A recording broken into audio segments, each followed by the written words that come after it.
Stop. What you're about to hear will haunt your thoughts long after the night ends. Your heart will race, your mind will twist, and sleep will betray you. Take a deep breath, and before this story reaches you, tell me in the comments, where are you listening, and what hour is it? Because once you start, there's no turning back. The camera should never have been turned on here. The sound you hear first is not a voice. It's the crunch of footsteps over grass that hides the dead. A wind moves through a forgotten cemetery where the ground swells slightly in uneven rows. No headstones, no markers, just silence. Beneath your feet, nearly 2,000 patients, men, women, and children, erased from history as though their screams had never existed. They called it Northern State Hospital, but to the families who lost them, it was a vault of silence. And this is where the truth begins. They were never supposed to be remembered. Imagine it. Your grandfather, your mother, your brother, locked away not for murder or madness, but for illness, poverty, or simply for being inconvenient to a system that prided itself on control. Once admitted, their names slipped from the living record, paperwork vanished, letters home stopped, and when the end finally came, their bodies were stacked, stored, cremated in food tins, or shoveled beneath the grass in plots marked only by a single number, B1, C17, D42. A code, a cipher, a silence. This is not the past. This is not folklore. This is the scar tissue of a civilization that decided memory itself was a threat. You are walking through a field of ghosts that were ordered to vanish, and the deeper you look, the more you realize it wasn't neglect. It was deliberate. The architects of Northern State designed it as a garden, a place of beauty, where winding paths and symmetrical lawns would distract visitors from what was happening behind locked doors. Hydrotherapy baths where patients were restrained for hours, insulin comas that froze minds in darkness, lobotomies conducted with clinical pride. They called it treatment. History calls it horror. But the most disturbing secret isn't the torture. It's the silence afterward, the erasure, the fact that thousands of families never knew where their bloodline was buried. A grandmother disappeared, a mother stripped of her children, a father who died nameless in an attic ledger, lost patients. That phrase sounds accidental, like paperwork misplaced. But what if it wasn't? What if it was the system itself deciding who deserved memory and who did not? Because here is the question that should burn in your chest. If they could erase them, what stops them from erasing you? It begins, as forbidden truths often do, not with a historian or a government archive, but with a whisper inside a family. A name almost forgotten, spoken by a 95-year-old woman whose memory had been fading into dementia. She said it suddenly, as though a door inside her mind had opened for one last time. Lillian Massey. To her grandchildren, the name meant nothing. No one had ever spoken of Lillian. There were no photographs, no heirlooms, no stories passed at the dinner table.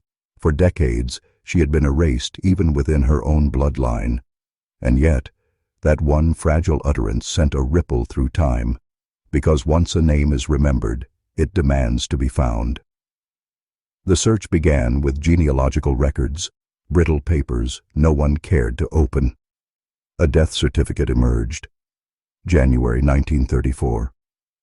Cause: tuberculosis. Place of death: Northern State Hospital. A mother, 24 years old, who had given birth, had her child stripped away, and was marched back behind asylum gates, never to see him again. And then, the trail collapses. Her records, gone. Her body, never claimed. The hospital said she was cremated, but no one knew where the ashes were placed. A life reduced to a single line in a ledger, vanishing into bureaucratic smoke. But here's the truth. They don't want you to see. That ledger is not only about Lillian. It is about thousands. Husbands labeled insane because they lost jobs. Wives institutionalized because they defied their husbands. Children locked away because they were born out of wedlock, or spoke too loudly, or carried the wrong blood. Families were told to forget, and so they did. Entire generations silenced, not by death, but by erasure. The deeper you look, the more chilling it becomes. Grave maps that don't align with the bodies, metal food tins used to store ashes in attics, hundreds of cremated remains buried between graves without names. And, when researchers began probing the soil with metal rods, they realized something horrifying. Entire rows of graves had no records at all. They weren't lost. They were hidden. Lillian is not one story. She is the key. A single doorway into a system that decided silence was more profitable than truth. And once you open that door, you don't just find her. You find the machinery of a century's worth of institutional manipulation. From the outside, Northern State Hospital did not look like a prison. It looked like a palace. Built in 1912, it rose from the rolling hills of Washington State like some Renaissance fortress of healing. Brick facades gleamed in the sunlight, manicured gardens lined its walkways, and towers reached upward as if to promise enlightenment. It was meant to reassure families. Here, your troubled loved ones will be safe. Here, they will be cured. But this beauty was camouflage, because what families never saw was how the architecture was designed not for healing, but for containment. Wide, echoing corridors made screams vanish into distance. Locked wards stacked one upon the other like compartments in a freight train. Basements dug into the earth where cold and damp seeped into bones. And beyond the walls, acres of farmland, where patients were forced to labor, told it was therapy, though it fed the hospital more than it fed them. Every feature of the institution was a lie. Windows that let in light but would not open. Doors that could only be unlocked from the outside. Chapels that promised mercy, but housed confessions coerced under the threat of restraint. Even the graveyard, an orchard of trees shading rows of stones stamped only with numbers, not names. The hospital sold itself as progressive. Doctors boasted of new treatments, hydrotherapy, electroconvulsive therapy, insulin comas, each paraded as science, each little more than a different mask for torment. Ice water baths that froze the will, shocks that scrambled memory, drugs that flattened personality until the patient was little more than a shadow, pliable and silent, and all of it hidden in plain sight. Families who visited were shown the gardens, the chapels, the airy day rooms where patients sat docilely knitting or reading books chosen for them. They never saw the locked rooms where orderlies strapped people to metal tables, or the soundproof cells where a patient's voice went unheard for weeks. It was a theater of compassion built over a machinery of control. Northern State was not alone. Across America, hundreds of institutions used the same playbook. A nation that called itself free quietly constructed a network of human warehouses, places where the unwanted could vanish, never to return. And perhaps the most chilling part. This architecture still stands, the buildings remain. And if you walk their halls, you can feel it, the weight of silence, the hum of suffering buried in the walls. Because brick doesn't forget. If you want to understand the true horror of Northern State Hospital, you must understand that the cruelty did not end with suffering. It ended with silence. Silence manufactured, catalogued, and polished into permanence. Every institution has its rituals. In a church, it is prayer. In a courthouse, it is oath. In a hospital, it is paperwork. But at Northern State, the paperwork was not meant to preserve. It was meant to erase. When a patient died, there was no procession, no family gathered in mourning, no priest whispering a final blessing. Instead, a clerk sat at a desk and drew a line through a name. Sometimes that name was replaced with a number. Sometimes it disappeared altogether. If a family came looking, they were told, the records were misplaced. Or worse, there is no record of such a person ever being admitted. Death certificates were written with mechanical detachment. Cause: tuberculosis, pneumonia, heart failure. But survivors whisper that these were covers, blanket terms used to conceal overdoses, restraints gone wrong, experiments that slipped too far. The truth died in the same moment the patient did. Then came the graves. If you walk the Asylum cemetery today, you will see neat rows of markers, small metal discs pressed into the earth. Each bears a number, not a name, not a life, just a digit, a code for someone who once laughed, once dreamed, once begged to be remembered. Entire orchards of the dead reduced to anonymous arithmetic. And not all even received that cold mercy. Many bodies were cremated without witness, ashes sealed into cheap tin cans stored in dusty attics, left to corrode. Decades later, volunteers discovered hundreds of these containers, some leaking, some mislabeled, some with no markings at all. Imagine opening a box and finding not treasure, not heirloom, but the last remains of a human being, discarded like refuse. This was found as not incompetence. This was design. The erasure was intentional, systematic, and chillingly efficient. Because when you strip a name from the record, when you deny a body a grave, you achieve something darker than death. You achieve disappearance. And disappearance is power. It terrifies the living. It warns them to obey. It reminds them that resistance does not only end in punishment, it ends in erasure. This was the real therapy Northern State practiced. Not healing, not recovery, but silence. A silence that swallowed thousands. And yet, silence leaves echoes. Silence does not last forever. It stains. It seeps. And in places like Northern State, it never stays still. Those who walk the abandoned corridors today swear the silence is not empty. It is full, full of what was taken, what was hidden, what refuses to rest. Caretakers and night watchmen speak of doors slamming in buildings with no wind, of light bulbs exploding without reason, of sudden drafts colder than ice brushing across their skin as if someone had walked right past them. But the strangest are the voices. Not screams, not cries, but murmurs. Whispers layered over one another, too faint to decipher, yet undeniable, as though 1,000 erased names are still trying to say themselves out loud. There is one building, Ward C, that none of the workers like to enter after dark. They say if you stand in the old hydrotherapy room, where patients were once plunged into freezing tubs, you will hear the dripping of water though no pipes remain. Some claim they've seen handprints appear on the fogged glass pressed from the inside. And then there is the cemetery. Visitors describe a crushing weight, as though the air itself thickens between the numbered markers. Animals refuse to cross the burial ground.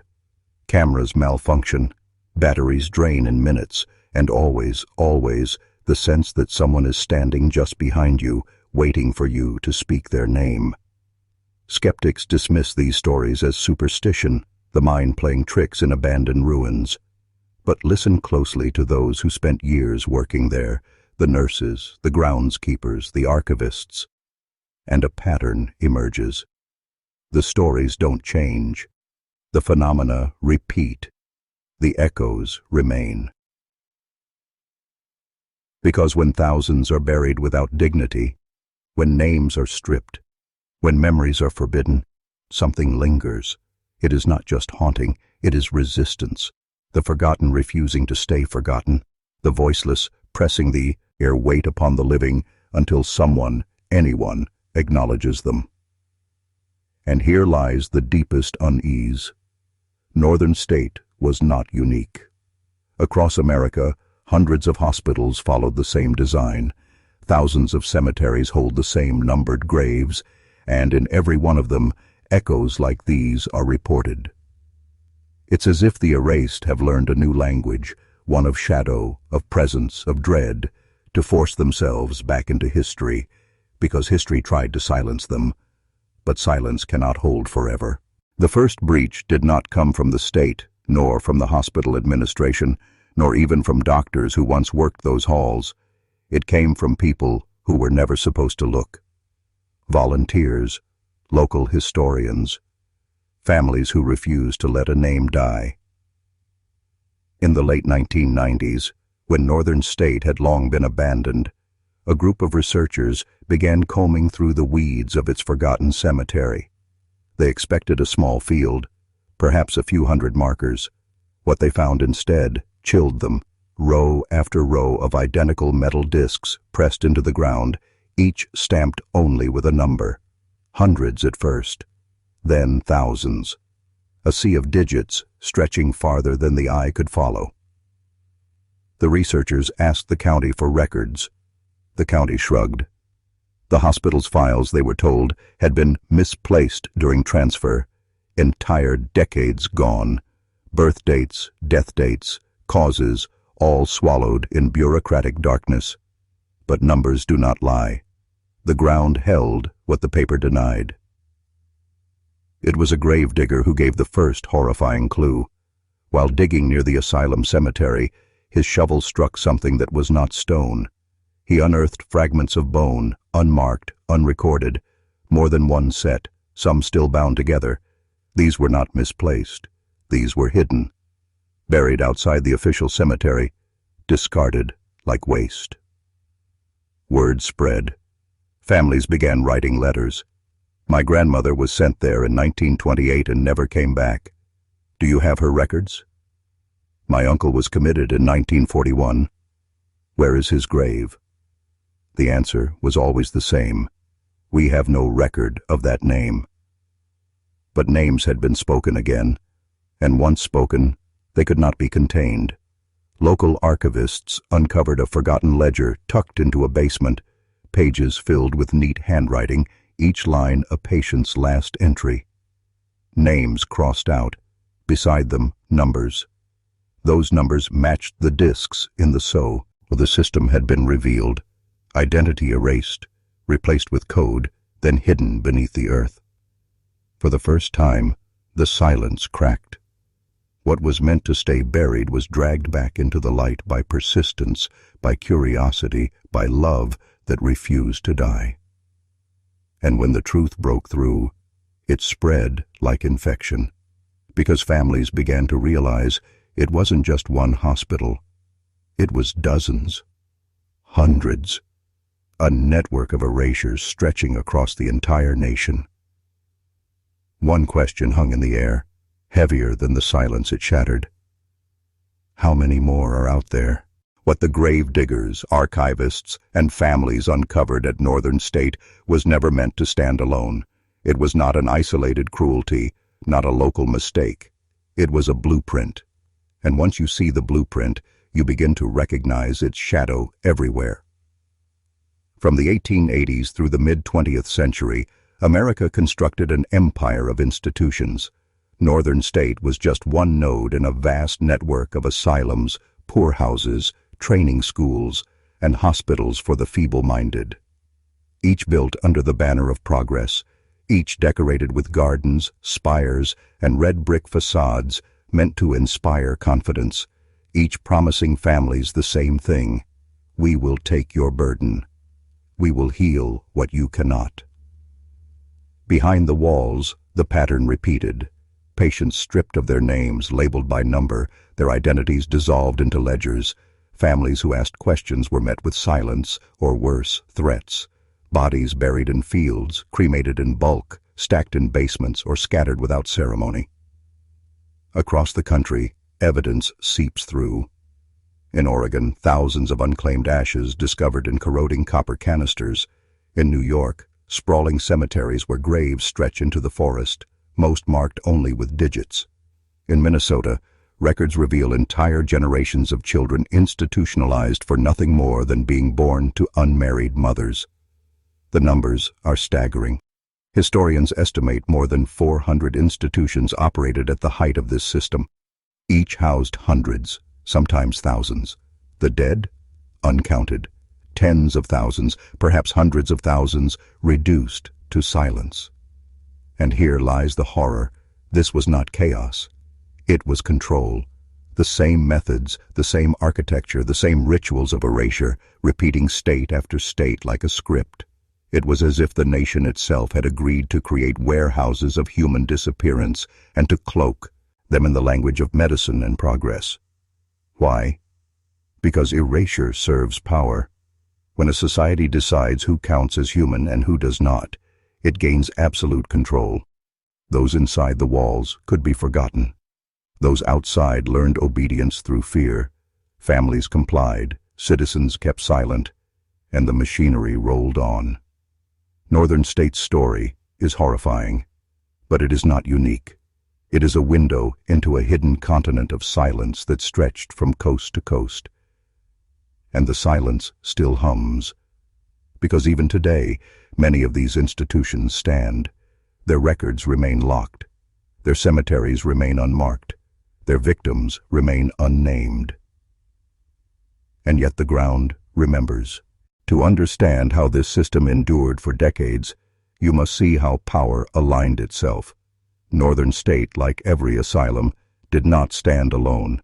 It was supported, shielded, and fed by three forces: government, medicine, and religion. Each playing its role, each ensuring the silence stayed unbroken. Government provided the framework. Legislatures passed laws that made commitment easy and release nearly impossible. A husband could have his wife institutionalized with nothing more than a signature and a doctor's note. Children could be taken from their parents if labeled unfit. Funding poured into the construction of sprawling campuses, monuments to progress that doubled as warehouses of disappearance.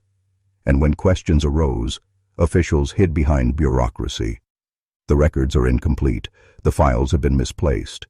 We followed procedure. Medicine supplied the justification.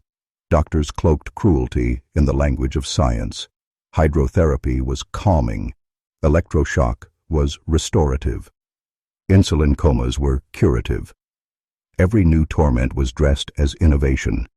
Textbooks described patients as less than human, imbeciles, degenerates, defectives. Stripped of humanity in theory, they could be stripped of dignity in practice. And with every erasure, medicine's authority grew stronger. Religion sealed the pact. Chaplains walked the halls, not to comfort the forgotten, but to sanctify the system. They presided over funerals without names, whispered blessings over anonymous graves, reassured families that their loved ones were at peace. The language of salvation soothed guilt, allowing silence to harden. And in sermons beyond the asylum walls, ministers warned congregations about sin, disorder, and disobedience, always reinforcing the same message: better to submit than to be cast away. Together these three forces formed a perfect circle. Government gave law. Medicine gave authority. Religion gave absolution. Each reinforced the others, and all fed the machinery of erasure. And in that circle, ordinary citizens complied. They committed their spouses. They abandoned their children. They signed the papers and turned away, reassured by officials, doctors, and preachers that it was the right thing to do, that silence was mercy. But silence was not mercy. It was control. A control so complete it erased entire bloodlines, entire histories, entire names. And still, some names slip through. A ledger, a whispered memory, a tin can of ashes found in an attic, small breaches that expose the enormity of the system. Because no matter how powerful the machinery, the truth has a way of leaking through the cracks. Every act of erasure creates a wound, not only in the one erased, but in all who remain. Families of northern states' patients carried those wounds like invisible scars, handed down from parent to child, generation after generation. Imagine a mother institutionalized for hysteria after she resisted her husband's control. Her children are told, "She's gone, don't ask where." They grow up with a blank space where a mother's voice should be. They raise their own children in the shadow of that absence, carrying unspoken shame. By the third generation, no one remembers her name. The wound has become silence. Or the young man sent away for seizures, labeled unfit, his siblings forbidden to speak of him, his photograph removed from albums, his letters burned. Decades later, his niece stumbles on a numbered grave and feels a grief for someone she never knew, yet whose absence shaped the very air she grew up in. This is how erasure works. It multiplies. It breeds silence not only in the institution, but in the home. Children learn not to ask questions, families avoid certain subjects, whole lineages bend under the weight of an unspoken truth. And in that silence, trauma festers. Descendants often describe a sense of incompleteness, a gnawing emptiness they cannot name. They inherit not only the absence of a person, but the shame manufactured by the system. Your grandmother was weak. Your uncle was defective. Your family had to forget. Lies planted so deeply, they take root in blood. Modern psychologists call this intergenerational trauma. But the patients of northern state knew it without words. They felt it in the way their names were erased, their stories unwritten, and their families felt it too, across decades. The silence was the inheritance. And here lies the cruelest truth. This was not accidental. By erasing patients, the institution erased questions. By silencing families, it ensured obedience. The trauma was not just a byproduct, it was part of the design, a way to keep the machinery running unchallenged. Yet even buried wounds bleed. Today, descendants search. They find fragments, ledgers, tin canisters, gravestones stamped with numbers, and they feel both grief and fury. Because silence can endure for generations, but it cannot kill memory forever. The dead whisper, and the living begin to hear. The numbers are overwhelming. The statistics are crushing, but numbers do not haunt. Names do. And when the silence of northern state was cracked, certain names slipped through, fragile threads of lives that should have been forgotten, but refused to vanish. One was Margaret Peterson, admitted in 1926 at the age of 17. Her crime? She was pregnant and unmarried. Her family, ashamed, signed the commitment papers. In the hospital's ledger, her name is crossed out. In its place, patient 1947. She gave birth inside those walls. The child was taken away. Margaret remained. 10 years later, she was buried under a numbered marker. Her son grew up never knowing he had a mother, only to discover the truth 70 years later, when researchers unearthed her record. He stood by her grave staring at a disc stamped 1347 and whispered the name he had been denied, Mother. Another was James Jimmy Lawrence, a boy of 12, committed in 1939 for what the hospital called behavioral difficulties. In reality, Jimmy was dyslexic. His school had labeled him defective. His parents, told there was no hope, surrendered him to Northern State. He spent 22 years there. When he died, the death certificate read, natural causes. But his file, one of the few that survived, described restraints so severe his wrists were permanently scarred.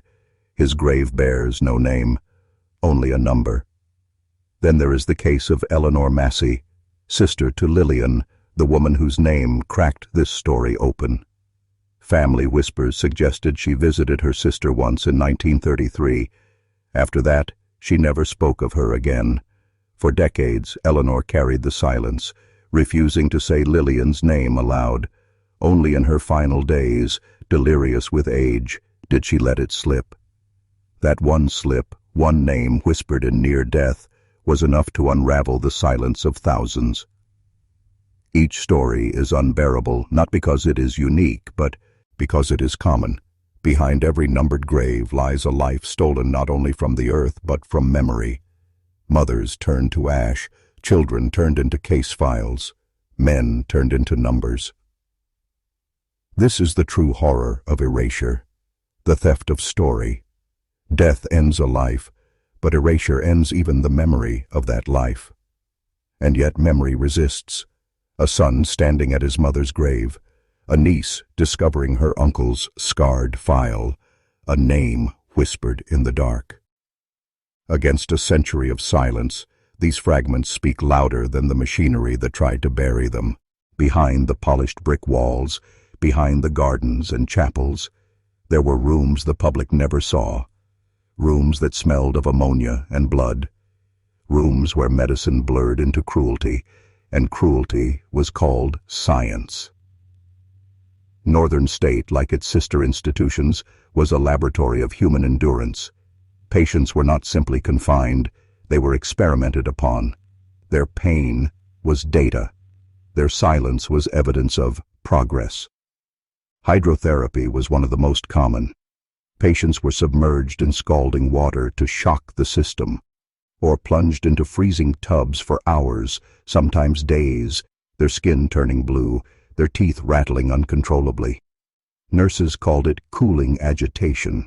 Survivors called it torture. Electroconvulsive therapy followed. Metal electrodes pressed to the temples, currents driven through the skull until the body convulsed violently. Doctors observed the seizures as though studying specimens under glass. They believed the shock reset the brain. What it truly reset was memory, identity, and will. Patients emerged dazed, fractured, compliant, but never healed. Then came insulin coma therapy. Patients injected with massive doses of insulin until their blood sugar collapsed, throwing them into seizures, comas, and near death. Orderlies stood by with glucose injections, reviving them only to repeat the process again and again. Weeks of this treatment left many brain damaged, some permanently vegetative. The hospital's ledgers simply marked them as non-responsive. Restraints were constant. Leather straps bound wrists and ankles for hours, sometimes days.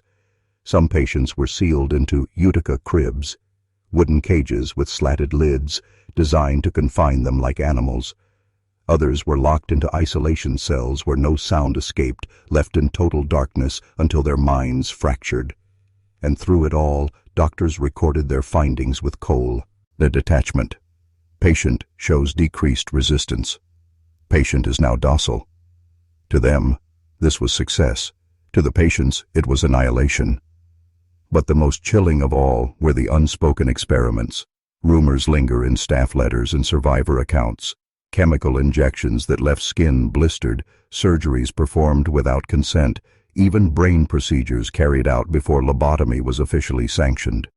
None of these appear in the official records. They live only in whispers, in scars passed down through families who never knew the full story. This was not healing. This was control disguised as care, suffering recast as progress. And the worst part? Much of it was accepted, even celebrated, by the medical establishment of the time. Northern State was not an outlier. It was a model, a template exported across the country.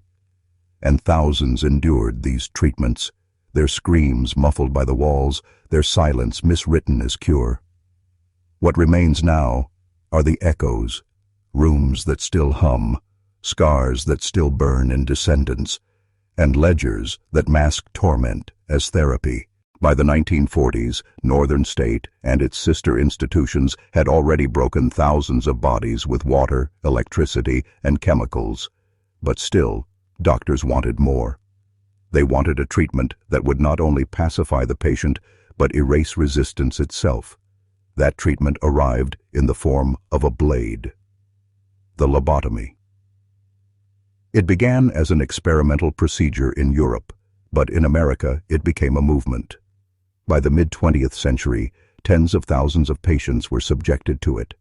Northern State followed the trend. The procedure was sold as revolutionary, quick, effective, a miracle cure for schizophrenia, depression, mania, or simply disobedience. The reality was surgical annihilation. Doctors inserted a sharp instrument, often an ice pick, through the thin bone above the eye socket. With a quick motion, they severed the frontal lobes, the seat of personality, memory, will. The patient twitched, sometimes convulsed. Moments later, they were still. Not healed, not better, just subdued. Some walked out of surgery, docile but hollow, their personalities erased, their memories fractured. Some were reduced to childlike dependency, incapable of caring for themselves. Others never woke again. The hospital's record smoothed over these deaths with clinical phrases: complication, cardiac arrest, did not respond to treatment. Families were told their loved one was improved. What they received back was a shell, a body that looked familiar, but whose essence had been cut away. The perfect patient, silent, compliant, untroubling. At Northern State, whispers suggest the lobotomies were not limited to the severely ill. Women labeled difficult, men deemed violent, even children considered unmanageable were subjected to the blade. For the hospital, it solved the problem of resistance. For the families, it ensured silence. The lobotomy was hailed in newspapers, praised, at medical conferences, even awarded a Nobel Prize. A cure, they said. But what it cured was not illness. It cured rebellion. It turned human beings into obedient husks, their voices permanently severed at the root. And here is the darkest truth. The patients who received the knife were often the ones who had resisted the silence most fiercely, the ones who screamed, who fought, who begged not to be forgotten. The lobotomy was the institution's final weapon, its ultimate erasure. Even now, when you walk the asylum ruins, there are rooms where the air feels heavier, colder, charged with something unspeakable. They say those were the operating rooms. They say the silence there is deeper, as if the walls themselves remember the moment when thought was carved out of flesh. Because silence can be enforced. But a lobotomy makes silence eternal. After the blade had done its work, the patients of Northern State entered a new kind of existence. They were no longer screaming, no longer fighting, no longer defying the doctors who ruled the wards. They were quiet. They were still. But they were not healed. They shuffled through the halls with vacant stares, their eyes glassy, their movements mechanical. Some smiled without reason, a frozen mask of shallow joy. Others sat for hours rocking back and forth, humming fragments of songs no one else could recognize. A few were left unable to feed themselves, drooling into their laps until an orderly placed a spoon in their hand. Families who visited were struck with horror. The brother who once had dreams of running a farm now spoke only in broken syllables. The daughter who once sang hymns at church now stared through the window for days at a time. The husband who once begged to come home now didn't even recognize his wife's face. But the doctors called this success. The official reports recorded marked improvement. The word calm appears again and again in the ledgers. Calm meant pacified. Calm meant broken. Calm meant the institution had won. These were the living dead, the bodies that moved but no longer resisted, no longer remembered. They shuffled from dining hall to bed, from bed to ward, until death quietly claimed them, and when it did, their names were often erased from records, their graves left unmarked. The asylum no longer dealt with people, it dealt with shadows, and yet shadows linger. Nurses spoke of patients who wandered the halls at night, eyes glazed, whispering fragments of prayers or counting endlessly under their breath. Some sat in corners repeating the same word over and over, like a scratched record. The most unsettling were those who smiled constantly, as if the knife had cut away fear, but left something hollow and unnatural in its place. These patients became the asylum's silent army, proof to outsiders that treatment worked, proof to families that something was being done. But behind closed doors, everyone knew the truth. They were no longer patients. They were monuments. Flesh and blood warnings of what happens when the institution decides your mind is inconvenient. And here is the cruelest twist. Some of them lived for decades like this.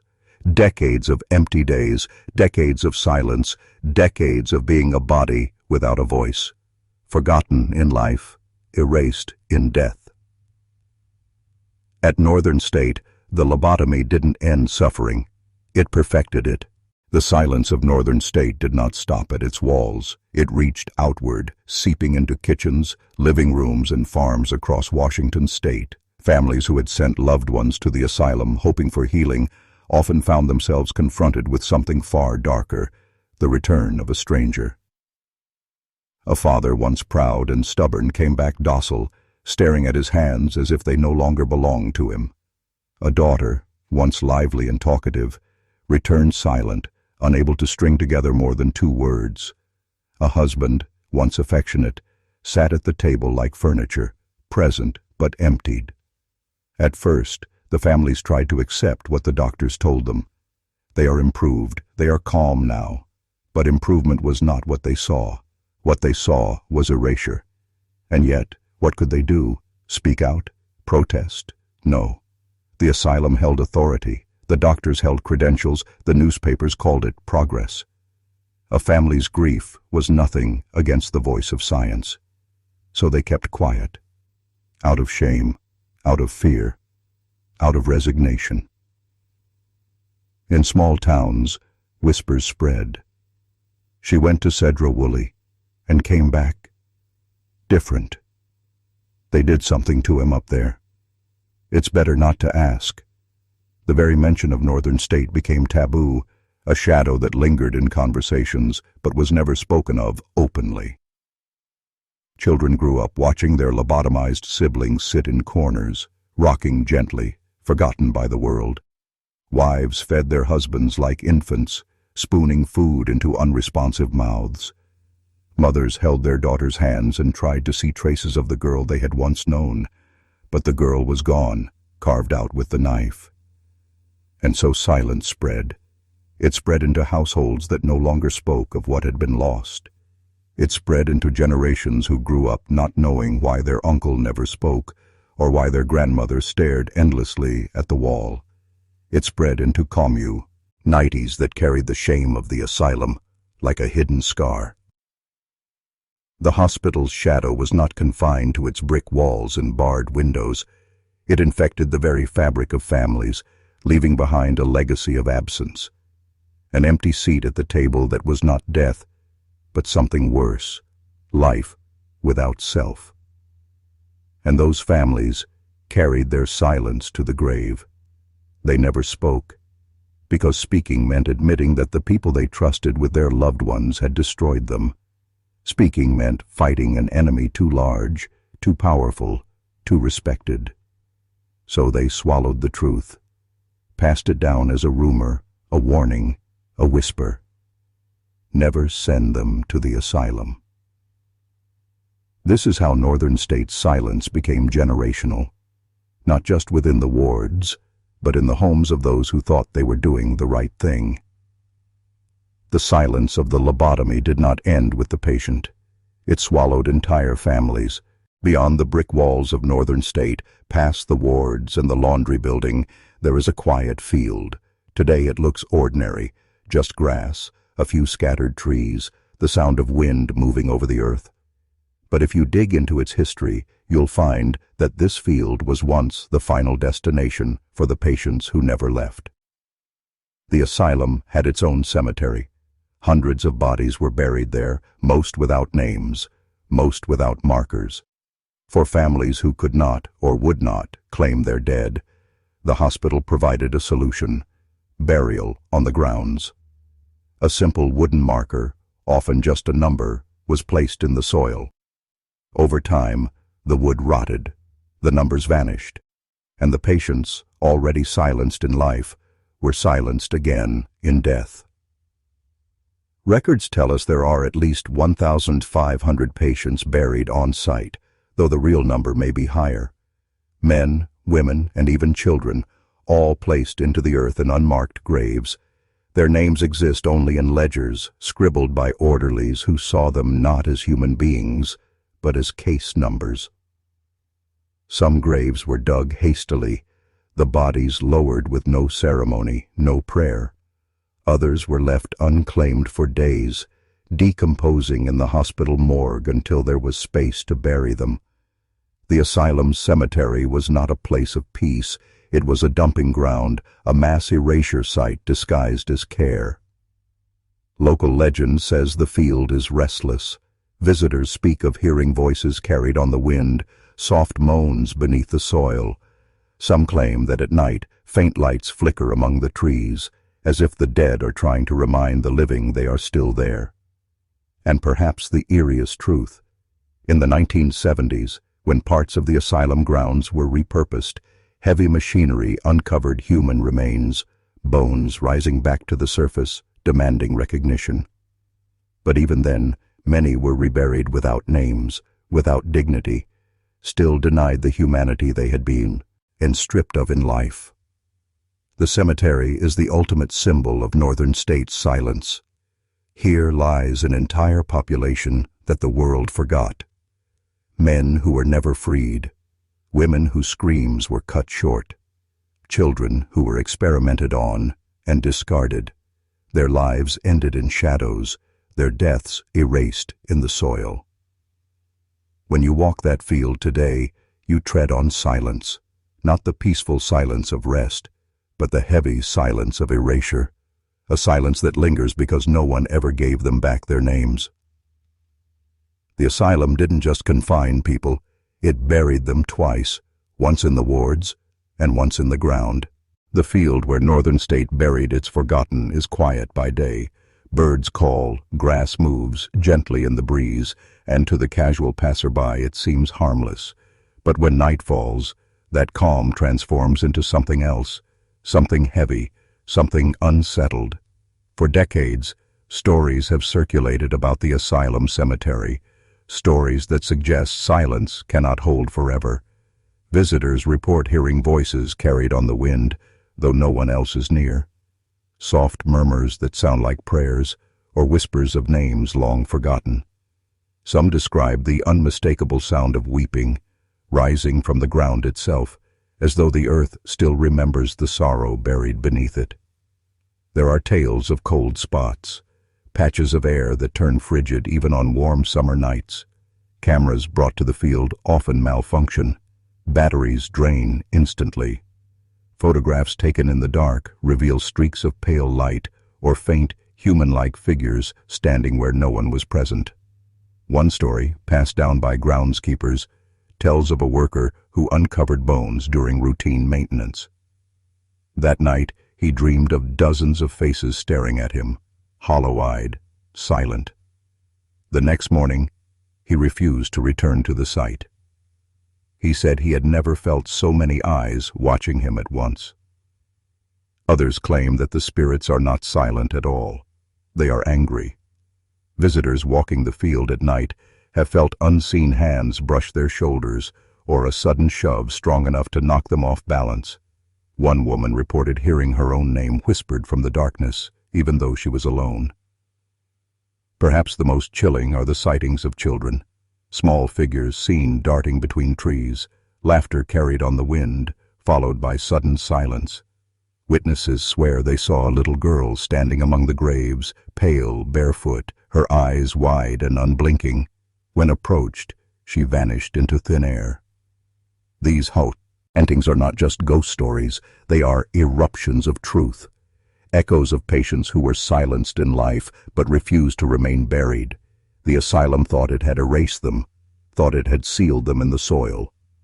But the human spirit resists. It lingers. It demands to be heard. Northern State Cemetery is more than a resting place. It is a wound that never healed. The grass grows over it, the trees shade it, but the silence is cracked. At night, if you stand very still, you may feel the weight of those who lie beneath your feet.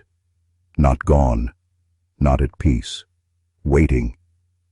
Because silence, no matter how deep, cannot contain what was stolen.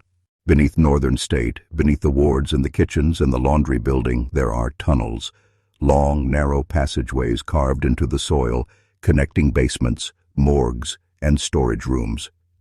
On paper, they served a practical purpose, allowing staff to move supplies unseen, transporting laundry, food, and even patients without disturbing the public eye. But whispers say those tunnels had another use. Orderlies told stories of patients being led below ground and never coming back. Records don't show it, but the rumors were consistent. The tunnels were not just for movement, they were for disappearance. Out of sight, out of mind. Some believe the tunnels were where the most controversial experiments were carried out. Electroshock devices tested before they were approved, chemical treatments trialed on those deemed expendable, early lobotomies performed away from watchful eyes, the screams echoing through stone corridors no one outside would ever hear. Former staff spoke decades later of midnight runs, moving sedated patients through the tunnels into locked rooms where doctors waited with instruments. There, under bare bulbs and dripping pipes, procedures unfolded in secrecy. If something went wrong, if the patient died, it was easy to cover up. A line in a ledger, a quiet burial in the field, silence maintained. Today, the tunnels are sealed, but explorers who have found their way in describe air that feels wrong. Thick, heavy, as if it hasn't been breathed in years. Some say they've heard footsteps behind them, though they were alone. Others claim to hear the faint scrape of metal or muffled cries from behind walls. A few leave suddenly, shaken, refusing to speak of what they saw. Local legend says the tunnels are haunted not by spirits, but by echoes. Echoes of screams, footsteps, orders barked in clinical tones. Echoes that never faded because they were never allowed to be acknowledged. What makes the tunnels most disturbing is their design. They were built to conceal movement, conceal suffering, conceal death. Above ground, the asylum maintained its image of order and care. Below ground, it was something else, a place where silence was not just enforced, but manufactured. The patients who went into those tunnels carried fear. The ones who returned carried emptiness. And the ones who never returned left only a void, a gap in the records, a whisper in the walls, a name lost in the dirt. The asylum's true machinery of silence did not operate in the wards. It operated underground, where the earth itself swallowed the sound. For decades, Northern State held its secrets behind brick walls and sealed tunnels, but time wears down silence, and as the asylum closed in the 1970s, some of those who had worked there began to speak. Their words were hesitant, whispered, often cloaked in anonymity, but they were enough to fracture the illusion of benevolence the institution had projected for so long. A former nurse, interviewed in the 1980s, admitted she had been instructed never to question when patients disappeared from her ward. If someone was transferred for special treatment, she knew better than to ask. "You don't want to know," her supervisor had warned her, "and if you do, you won't last here."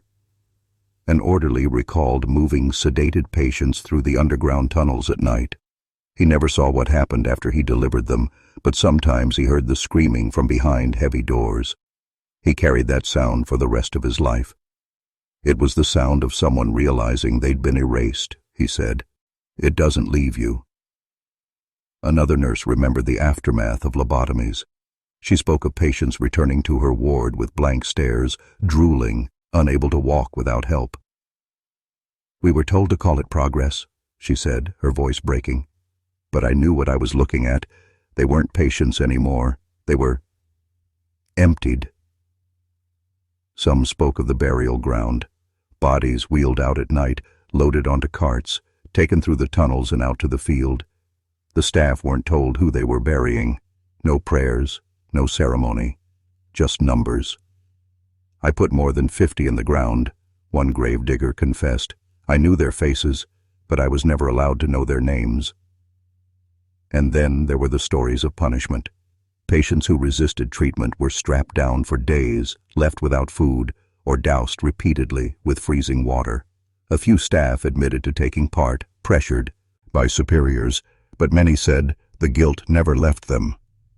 We told ourselves it was for their own good, one nurse confessed, but deep down we knew. It was for control.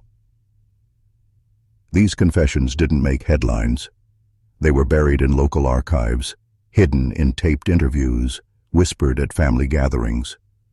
But when pieced together, they revealed the truth. Northern State was not a place of healing.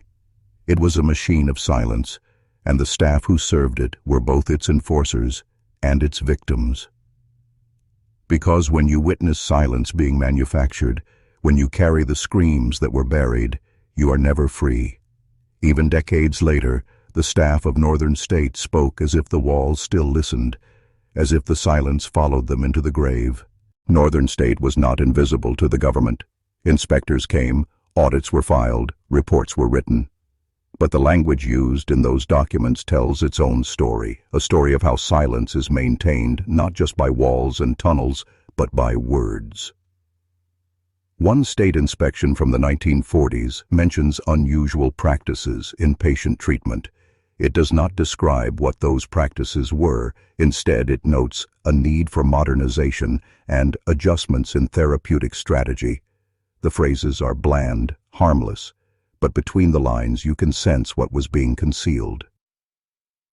Another report from the 1950s notes higher than average mortality rates. No investigation followed. The official explanation was patients arrived with poor health conditions, but former staff insist many of those deaths were not from illness, they were from treatment. When lobotomies began sweeping the country, official documents described them as encouraging and worthy of further application. The success of a lobotomy was measured not in patient recovery, but in calmness, manageability, and cooperation.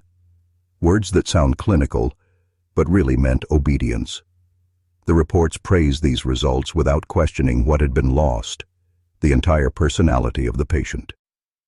By the 1960s, whispers of abuse reached higher levels. A confidential memo surfaced decades later, noting repeated complaints from family members about patient condition post-treatment. The response was chilling. Families should be reassured of ongoing progress. In other words, silence them. Even the cemetery is buried in paperwork. Records refer to it as patient disposition. No names, no acknowledgement of death, just numbers filed away, like broken tools being discarded.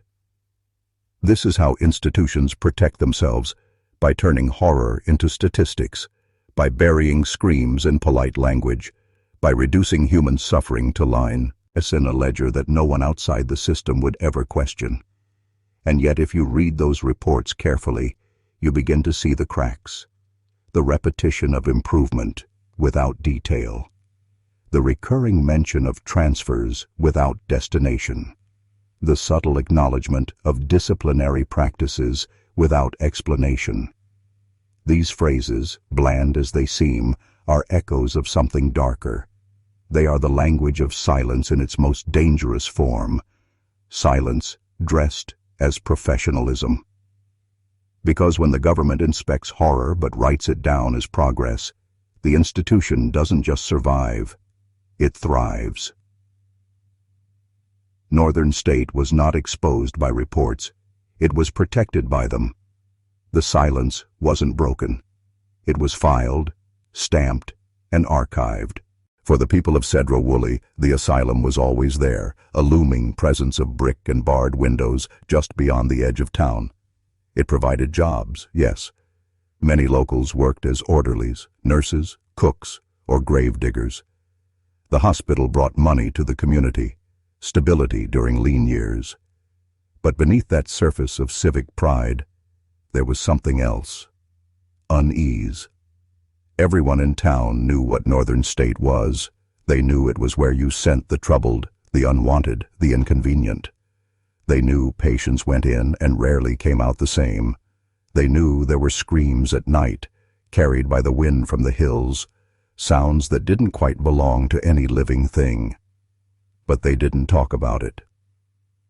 To question the asylum was to question your neighbor's job, your own paycheck, the very institution that kept the town alive. So they looked away. They explained the screams as coyotes. They explained the lights in the windows at odd hours as maintenance. They explained the sudden disappearances of certain townspeople as relocation. Children, though, were not so easily convinced. They whispered stories of ghostly figures seen through the barred windows, of orderlies with blood on their shoes, of patients wandering too close to the town before being dragged back. Parents silenced them quickly. Don't repeat that. Don't spread nonsense. The silence of the asylum infected the community itself. And yet, fear lingered. People locked their doors tighter when the wind carried cries down from the hills. Farmers working the fields near the asylum swore they saw pale faces watching them through the trees. At night, some claimed they heard chanting or the rhythmic thud of something heavy being moved underground. Still, the asylum was accepted, necessary, even respected. To outsiders, the townspeople spoke of Northern State with pride, a modern hospital, a place of care. But privately, in kitchens and back rooms, they shared different stories. Stories of relatives who never came home. Stories of workers who refused to speak of what they'd seen. Stories of ghosts wandering the roads at dusk. The community's silence was not ignorance. It was survival. To acknowledge the truth was to risk being tied to it, to risk losing your livelihood, your standing, your safety. So they let the asylum operate, unchallenged, while the shadow of its walls grew longer with each passing year. In the end, Northern State was not just an institution of silence. It was a pact, a silent agreement between the asylum and the town. One provided jobs and stability, the other provided silence. And that silence, like the asylum itself, never truly left Cedro Woolley. Children are witnesses when adults insist on silence. They see things adults pretend not to notice.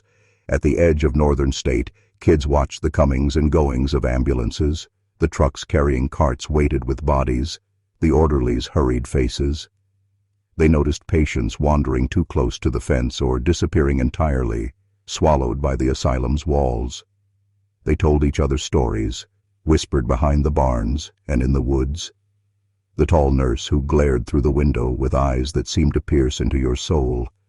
The man who muttered strange phrases as he wheeled a patient through the fog. The tunnels under the ground where no child dared follow. These stories weren't imagined. They were warnings. Echoes of what the adults refused to acknowledge. By the 1950s, children who grew up near Northern State carried the asylum's weight like a secret inheritance. Some dared to sneak near the fences at night, hiding in the shadows, straining to hear what should never be heard. The cries, the clanging of metal, the unidentifiable sounds echoing from the hills, they were proof of a truth no one would confirm. And yet, the adults dismissed them. "Go play," they said. "That's nothing but your imagination." But the children knew better. They saw the blank stares of patients being walked to unknown destinations. They saw the restrained bodies in the wagons. They noticed the small graves being dug in the fields where no markers existed. Every disappearance left a hole that no explanation could fill. Some children internalized the fear. They became adults, haunted by dreams of Northern State, shadows moving just beyond their vision. Others carried the stories forward, sharing them in hushed tones with the next generation, passing down knowledge that official records would never admit. Those whispers, repeated in secrecy, were more powerful than any report. I preserved the truth in a world determined to erase it. They were warnings, Never trust the institution, never believe what you're told, and above all, understand that silence is manufactured even in the presence of life. The children knew the danger of speaking aloud, yet the need to remember was stronger. They became the unofficial historians, chroniclers of terror, proof that the asylum's shadow stretched far beyond its walls. Northern State was not just a hospital. It was a force that infected perception, reshaping innocence into caution, curiosity into fear, memory into obligation. And the children, the unwilling witnesses, would carry that burden for the rest of their lives. Northern State presented itself as a place of healing, a beacon of modern psychiatry. On paper, its records are clinical, sterile, precise. But behind the numbers and charts lies a darker truth, a systematic experimentation on human bodies and minds disguised as therapy. Patients were subjected to hydrotherapy, hours in freezing tubs, strapped down in straitjackets while their bodies shivered uncontrollably. It was supposed to calm agitation, a euphemism that masked punishment.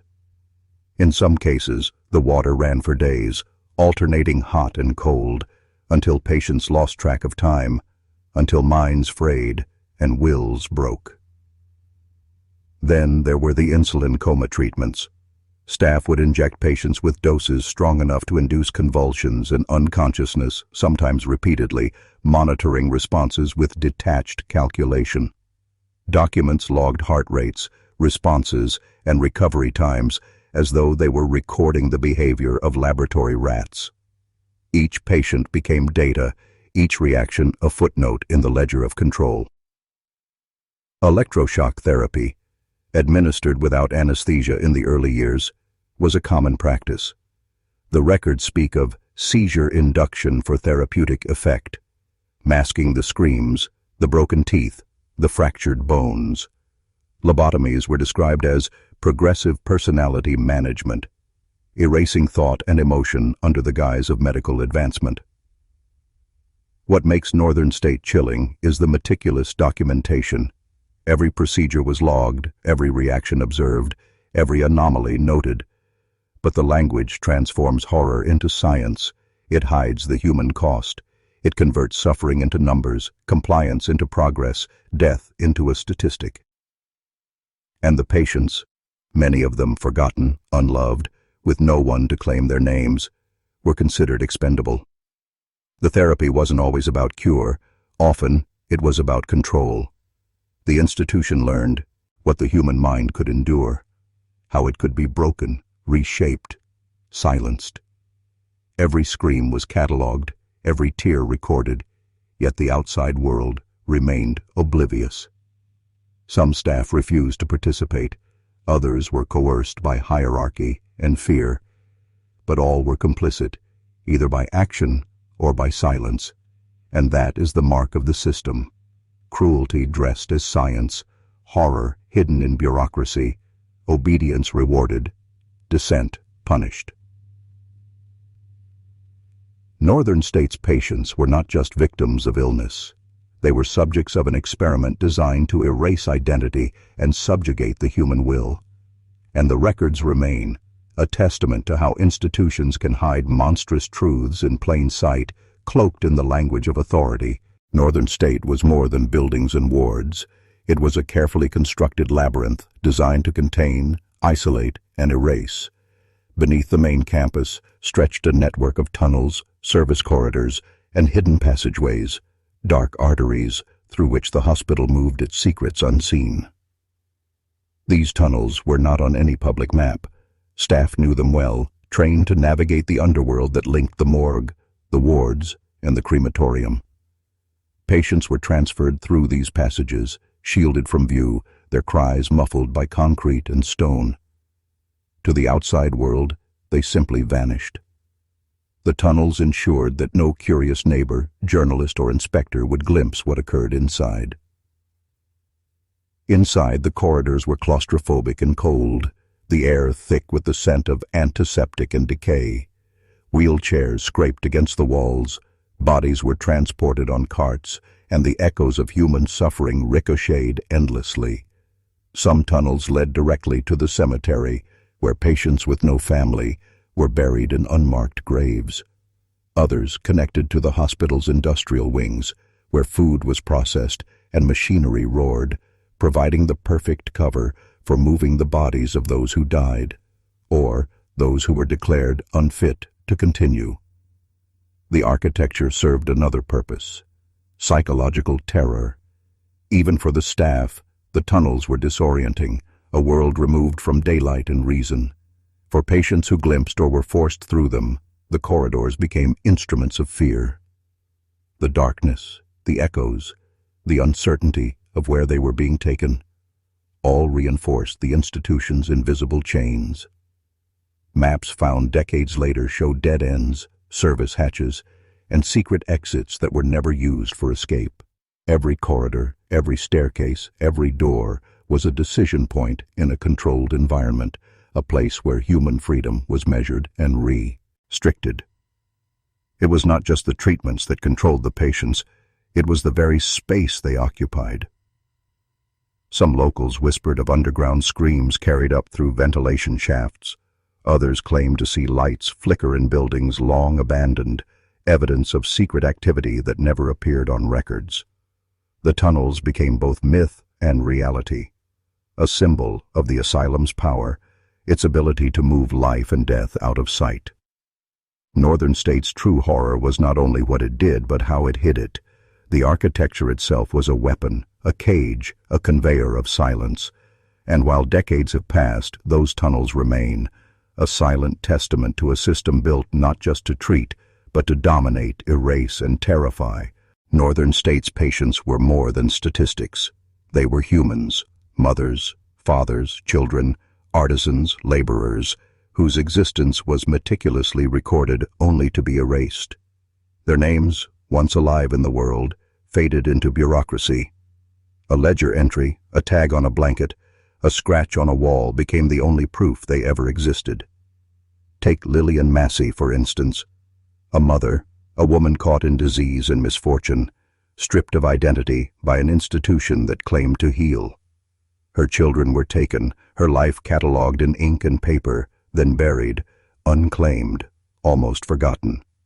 Yet, even in absence, her presence echoes. Every record, every faded note of her existence becomes a testament to what the asylum could not destroy: the human spirit. Thousands of others fared the same fate. People admitted with hopes of care, only to vanish into the machinery of the hospital. Tuberculosis, syphilis, and untreated mental illness were common killers. Yes, but often they were accelerants, tools of an institution that measured control over compassion. Death certificates replaced personal histories. Cremation logs replaced family connections. Grave markers, if they existed at all, were buried beneath concrete, hidden like shameful secrets. Yet each erased life left subtle traces: letters smuggled out, whispered memories shared among staff, faint markings in buildings. The patient's humanity survived in fragments: a note tucked into a ledger, a photograph forgotten in an attic, a carving in a ward wall. These fragments remind us that even when institutions attempt to annihilate identity, memory persists. The tragedy of Northern State is not only the suffering inflicted, it is the deliberate effort to remove evidence of those lives. The system sought to make them ghosts before they even died, rendering them invisible in death, as they often had been in life. And here lies, though, a most disturbing truth. For every Lillian Massey whose story has resurfaced, hundreds remain lost. Their screams, their moments of laughter, grief, and hope, wiped from history. The asylum did not merely treat patients, it rewrote reality, substituting silence for identity. To know the truth is to confront the cost of this erasure.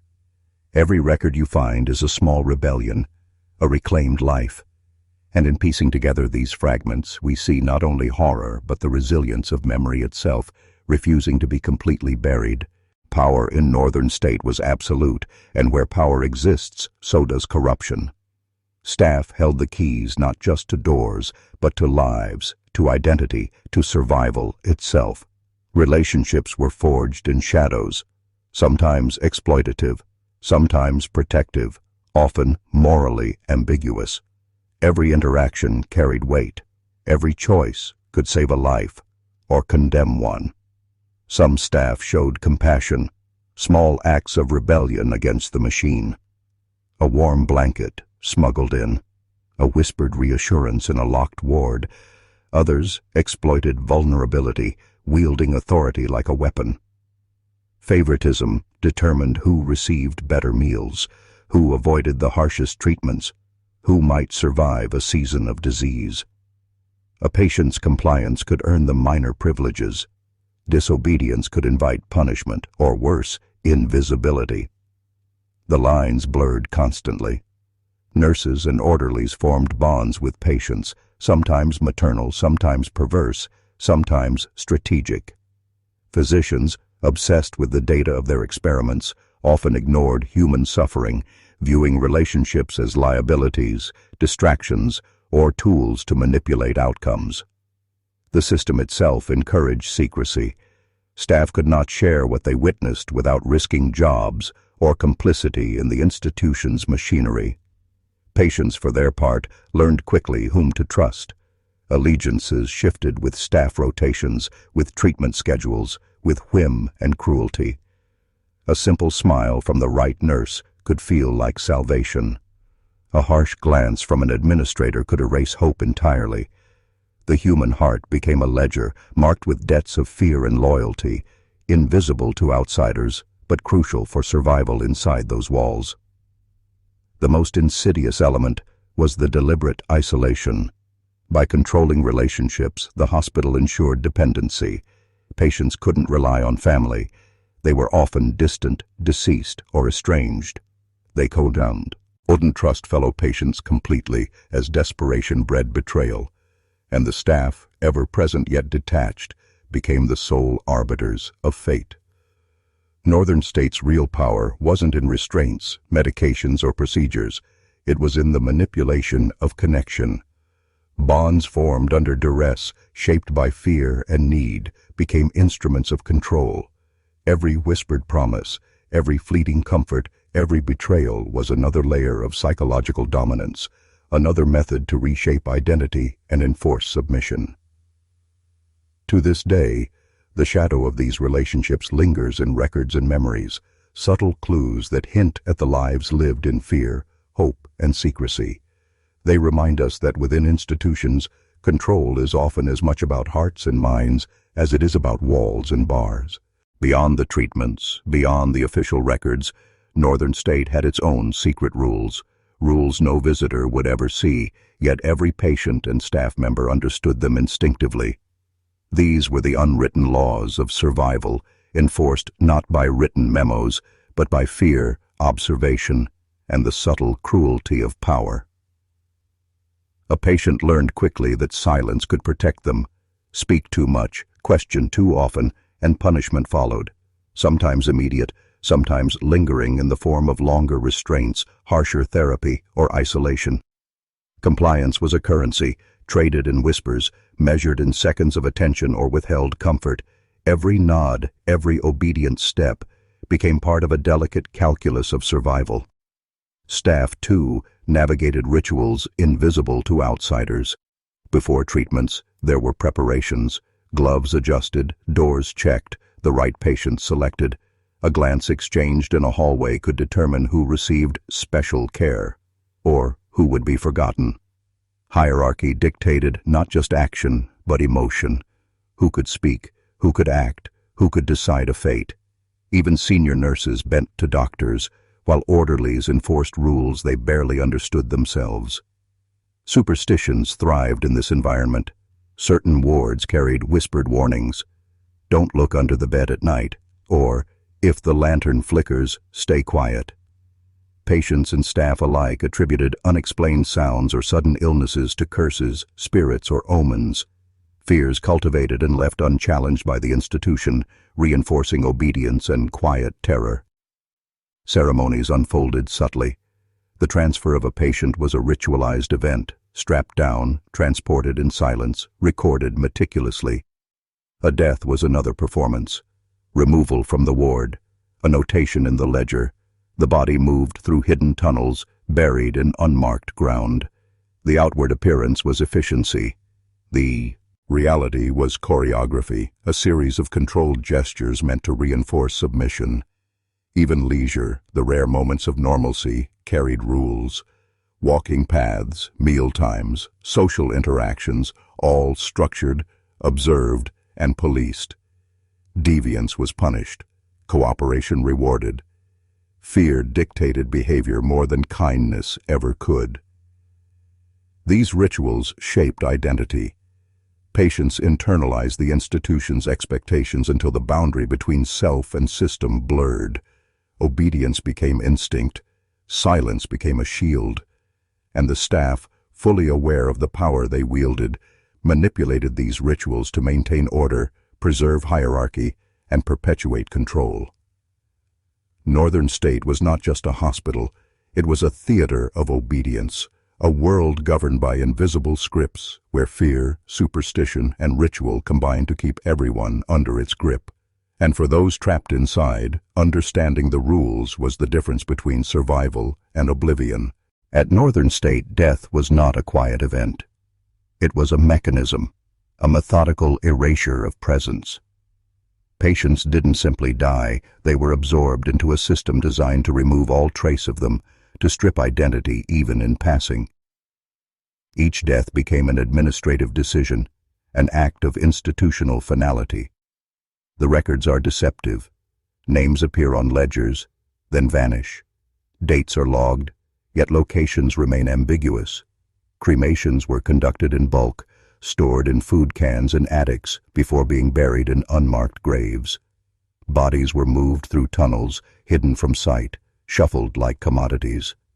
For thousands, no family came, no headstone remained, only concrete, dirt, and silence to mark their existence.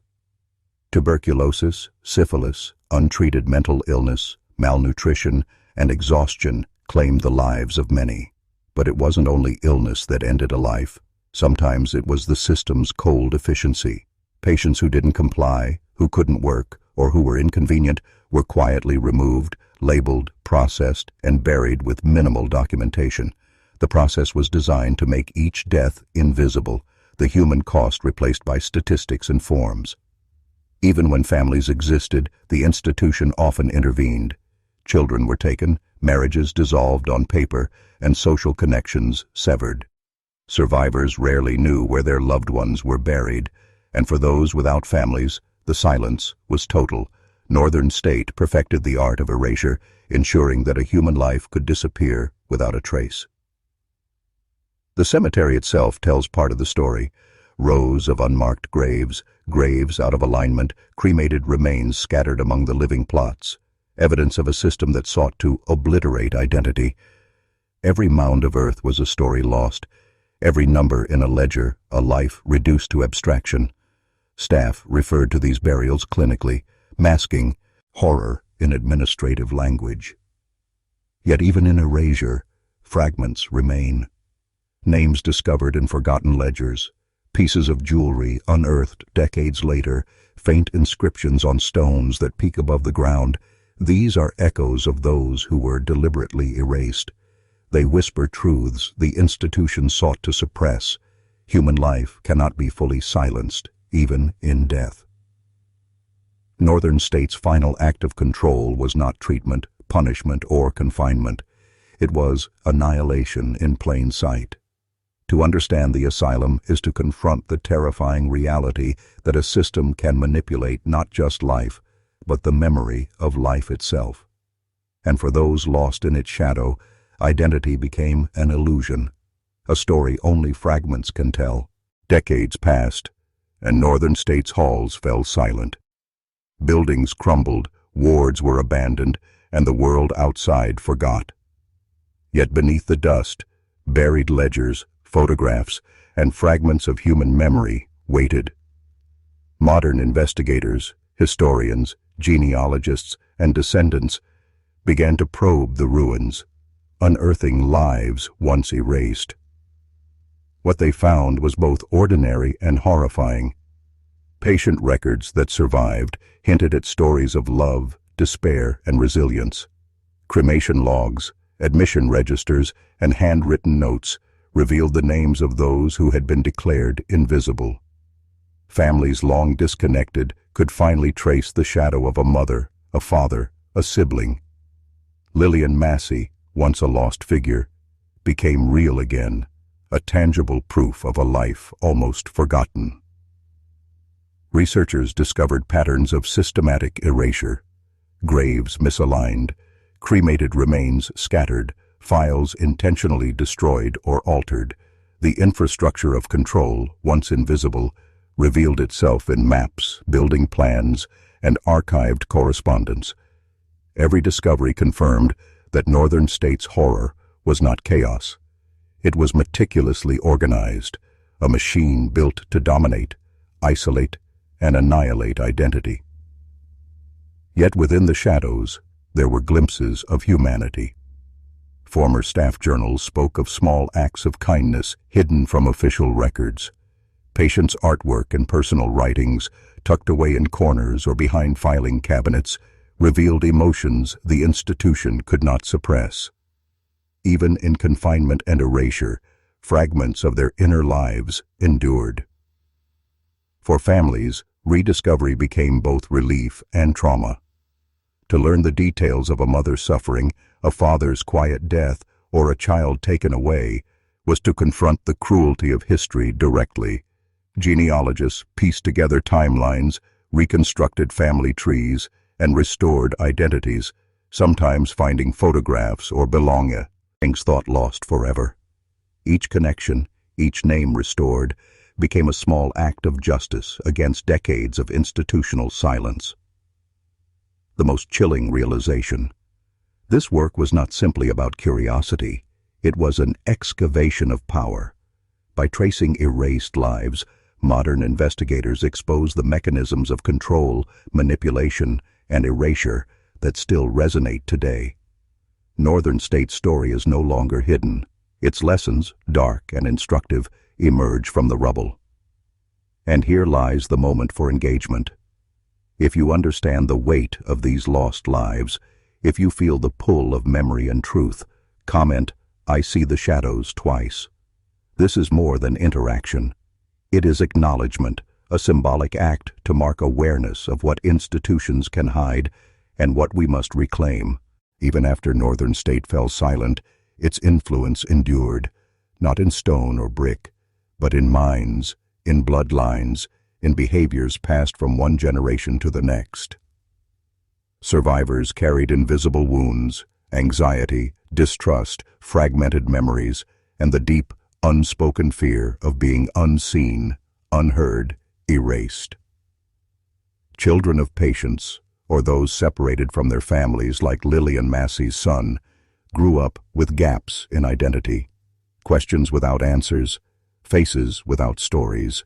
Every unclaimed grave, every destroyed record, became a void in family history, a silence that echoed through decades.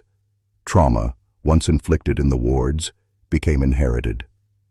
Patterns of neglect, fear, and emotional suppression were unconsciously transmitted, shaping personalities, relationships, and decisions. Psychologists today recognize these intergenerational effects: unresolved grief, post-traumatic stress, anxiety rooted in invisible abuse. But Northern States' legacy was more insidious than clinical diagnoses. It was the certainty that society could, and would, erase a person without consequence. That knowledge, inherited by descendants, became a shadow, shaping identity in ways subtle and profound. Survivors who left the asylum often struggled to reintegrate. Society labeled them recovered or healed, but the psychological scars were never fully addressed. The institutional lessons, obedience, silence, dependency, were internalized. Many patients repeated cycles of isolation, distrust, or compliance, unknowingly reinforcing the system's patterns even outside its walls. Descendants wrestle with a different but equally haunting reality: the knowledge that their lives were built atop stories of erasure.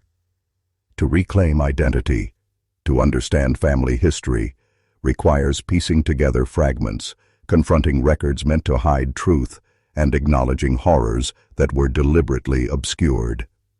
It is a confrontation with absence itself. Northern State's terror wasn't limited to its inmates.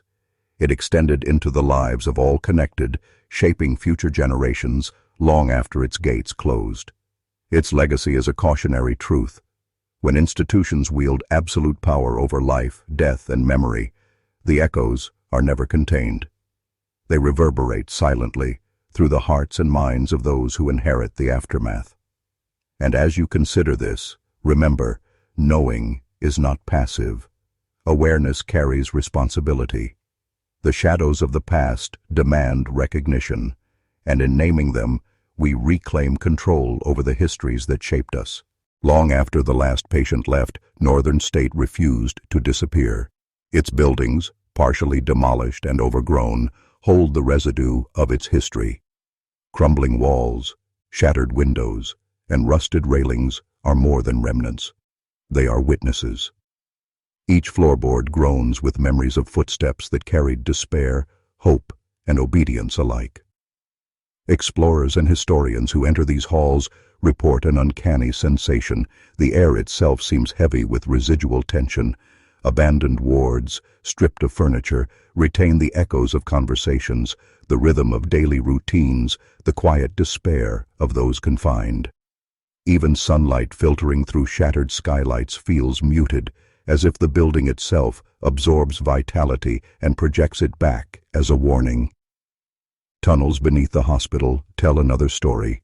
Hidden from casual view, they once transported bodies, supplies, and sometimes patients, ensuring efficiency and secrecy. Walking these corridors today, you feel the weight of control embedded in concrete. The architecture itself enforced hierarchy, isolation, and obedience. Stairways, locked rooms, and interconnected wings were designed not just for function, but for psychological manipulation, keeping the vulnerable in constant, subtle anxiety. Artifacts discovered within these ruins reveal fragments of human existence. Glass skylights, copper nails, journals, and personal items abandoned or discarded offer tangible proof that real people endured, suffered, and resisted within these walls. Old newspapers printed on campus, with their typographic blocks still intact, carry the institutional voice, masking cruelty beneath the illusion of normalcy. Every object becomes a silent testament, a warning that erasure is never complete. Even the cemetery remains a haunting reminder. Headstones displaced, unmarked graves scattered, cremated remains mixed among the earth. It is a testament to the systematic erasure that defined Northern State.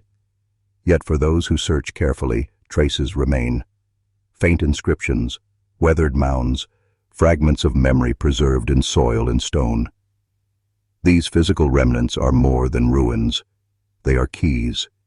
Each broken window, each hidden tunnel, each object recovered allows us to reconstruct the system's machinery, exposing how it exerted control, manipulated identity, and enforced silence. The Asylum speaks, even in decay, revealing a narrative of human endurance, institutional power, and the danger of forgetting. To step inside Northern State today is to confront the lingering presence of its past, a world where architecture, objects, and Earth itself conspire to contain, manipulate, and ultimately attempt to erase human life. Amid the suffocating rules, the routines of fear, and the meticulous erasure, resistance found a way. It was quiet, invisible, and often deadly in its subtlety, but it existed. Patients, and even some staff, discovered methods to assert agency, to maintain a fragment of selfhood within a system designed to strip it away. A hidden drawing in a ward, a secret note passed between patients, a name carved into a door frame. These acts were defiance incarnate. Every small gesture became a rebellion against a machine that sought total control. They were not recorded in ledgers, not acknowledged in reports, yet they carried immense meaning, a statement that, despite the system, identity and memory could not be fully erased. Staff sometimes participated too, quietly bending rules, smuggling food, delaying treatments, or speaking kindly when official procedure demanded cruelty. These small breaches of protocol were dangerous, but they were lifelines for the patients who grasped them. Every whispered encouragement or concealed comfort carried the risk of punishment, but also the affirmation that humanity could survive, even in a place built on erasure. Some patients developed unspoken codes, patterns in movement, glances, or shared gestures allowed communication without detection. They created invisible networks, private systems of support and understanding that defied the institution's omnipresent gaze. Even the act of remembering a family member, a childhood memory, or a dream of freedom was itself rebellion, a refusal to surrender identity. Resistance also appeared in the refusal to participate fully in treatment, patients feigning compliance, evading work therapy, or finding ways to escape observation. Though subtle, these acts undermined the illusion of total institutional control. They proved that even in a system designed to dominate, the human spirit retained a measure of autonomy. And while these rebellions were small, they mattered. They kept the flicker of self alive in a place meant to extinguish it. They created traces for modern historians, genealogists, and family members to discover decades later. Without these acts of quiet defiance, the erased might have been truly lost, unrecorded, unremembered, and unclaimed. Northern State's power was immense, but resistance, however subtle, was a reminder. Even in the darkest, most controlled spaces, humans find ways to assert existence, and for those who uncover these stories today, these small rebellions illuminate the full horror and resilience hidden within the asylum's walls. Northern State does not exist merely as history. It exists as a cautionary mirror, reflecting what happens when systems gain the power to define life, death, and memory. Every erased patient, every unrecorded grave, every manipulated record is a warning. When institutions hold absolute authority, identity itself becomes fragile. The asylum teaches us that control is not only physical, it is psychological, social, and bureaucratic. Labels, ledgers, and forms were weapons. Compliance was demanded not only through locks and straitjackets, but through the systematic erasure of self. Patients learned that to exist was to obey, to vanish was acceptable, and to resist was dangerous. Authority shaped reality itself, deciding who could live publicly, who could die quietly, and who would be forgotten entirely. Memory becomes a battlefield. Those who survived carried trauma, fragmented histories, and an inherited fear of erasure. Descendants of the lost live with absences they cannot fully explain. A mother they never knew, a father they never met, a sibling erased from photographs. These gaps are Northern State's legacy, the psychological imprint of institutional power long after the buildings have crumbled. The warning extends beyond the asylum's walls. When any system, governmental, corporate, or social, holds unchecked authority over human lives, the same mechanisms can appear: identity diminished, records manipulated, voices silenced. Northern State is extreme, but it is not unique. Its lessons are universal. Vigilance, awareness, and the preservation of memory are essential shields against erasure. And yet, there is a paradoxical revelation. Even the most meticulously controlled environment cannot fully destroy human essence. Acts of rebellion, secret writings, preserved objects, And now the efforts of historians and genealogists demonstrate that identity, memory, and truth, which find a way to endure. The system could erase a life, but it could not erase the traces left behind, waiting for discovery. Northern State is a story of horror, but also of persistence. It warns, it teaches, and it challenges us. To know it is to understand the fragility of existence under institutional power, and the enduring strength of human memory, even in the face of systematic erasure. This is the moment to reflect. The lessons of Northern State are not past, they are present. What would you do if the machinery of control turned its gaze on you? How would you ensure your existence is recorded, remembered, and acknowledged? The answers lie in vigilance, awareness, and the refusal to be silent. The story of Northern State does not end with its abandonment. Its halls may crumble, its records may scatter, but its influence persists, woven into the lives of the forgotten, the survivors, and their descendants. Every unmarked grave, every destroyed ledger, every cremated remnant whispers the truth. Erasure was a tool, and identity was the battlefield. For those who dare to look closer, to uncover the fragments of lives meant to vanish, there is revelation, but also responsibility. Lillian Massey, James Arthur Britt, and the countless others were real. They laughed, suffered, loved, and feared. Their existence, once suppressed, now demands acknowledgement. To remember them is to reclaim a small measure of justice from the machinery that sought to obliterate them. In piecing together these lives, we confront a chilling reality. Institutions wield power over more than bodies. They shape memory, narrative, and even legacy. Northern State was extreme, but the principles remain universal. Systems that can control information, isolate individuals, and dictate societal recognition can shape reality itself. To witness this history is to awaken a profound awareness. Nothing that seems permanent, nothing in identity, status, or record is immune to manipulation. And yet, the endurance of memory reminds us of resilience. Hidden drawings, whispered codes, secret acts of kindness, and meticulous modern reconstruction prove that even the most controlled lives leave traces. Human essence cannot be fully contained. History cannot be entirely rewritten. The shadows, once silent, now speak. This is a call to vigilance. To honor the lost, we must remember, record, and question. We must recognize the fragility of identity under power and the courage required to resist erasure in any form. The ghosts of Northern State challenge us. Will you remain passive, or will you reclaim the truth? Is hidden in plain sight. As you leave this story, carry this weight. Every erased name, every lost life, every unspoken horror matters. The shadows may linger, but knowledge illuminates them, and through awareness we ensure that the silenced are finally heard. Northern State is gone, but its lessons endure.